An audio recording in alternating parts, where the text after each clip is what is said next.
An unidentified deceased pregnant woman was found in a Fresno, California alleyway after being set on fire.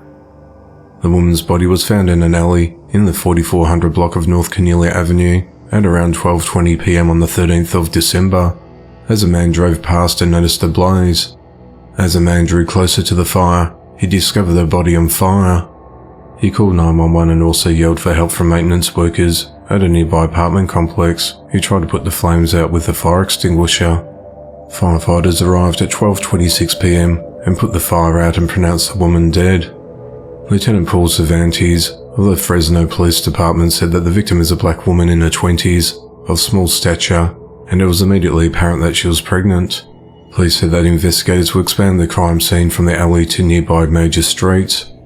It's unknown whether the victim lived in the nearby apartment complex or whether she's homeless. This is a tough one, Paul added. We have a timeline, and that's pretty much it. The authorities said that there's clear evidence that an accelerant such as lighter fluid was used on the woman before setting her alight, and the investigators are trying to determine if the woman died before or after she was set on fire. Investigators say that the woman had suffered injuries from an attack unrelated to the fire, but have not disclosed what those other injuries were. The woman's body's been sent to the medical examiner's office to identify the woman and her cause of death. The investigation into the matter continues.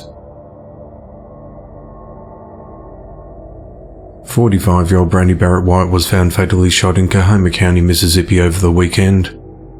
At around 6 a.m. on Sunday, the 11th of December, the authorities responded to a report of an unresponsive woman who was found inside a vehicle inside a driveway on West Bobo Road in Bobo. When authorities arrived at the scene, they found Brandy had been fatally shot. Brandy's aunt Shirley Lice said that Brandy had come with her from Biloxi to Clarksdale to help a family member move. While in Clarksdale, she wanted to see some of her friends, and she went to Ground Zero for a little while.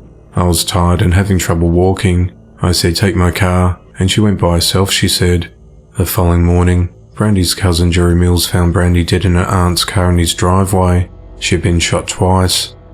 Jerry lives in Bobo, which is about 8 miles from the club.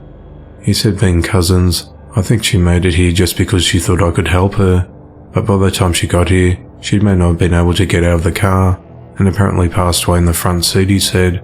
Shirley said she made the world smile and was so giving to everybody.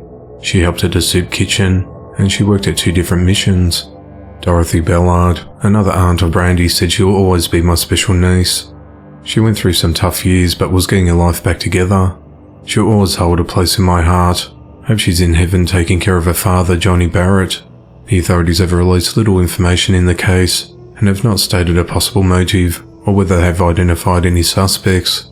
Authorities have urged anyone who saw Brandy between closing time and when she left Ground Zero on Saturday night to when she was found in the car on Sunday morning to contact Crime Stoppers. It's not been confirmed if the incident stemmed from that location. Investigation's ongoing. A man shot a KFC employee earlier this week in St. Louis, Missouri, after the restaurant ran out of corn. The incident occurred at around 6:30 p.m. on Monday the 12th of December at the KFC restaurant at 5020 Delmore Boulevard. Detectives say the suspect was in the drive-thru of the restaurant when he tried to place an order, and one employee informed him that the business was out of corn.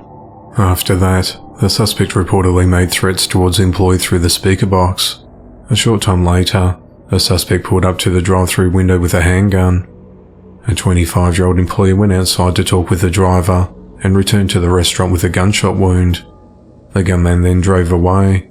The victim was transported to a local hospital in a critical condition. Police said the suspect's a black man in his 40s or 50s, with a thin build and a scruffy beard. He was last seen wearing a blue jean jacket with a grey hood and sleeves. Authorities have not said whether they have surveillance footage of the incident and have not released an image of the suspect. The investigation into the matter continues.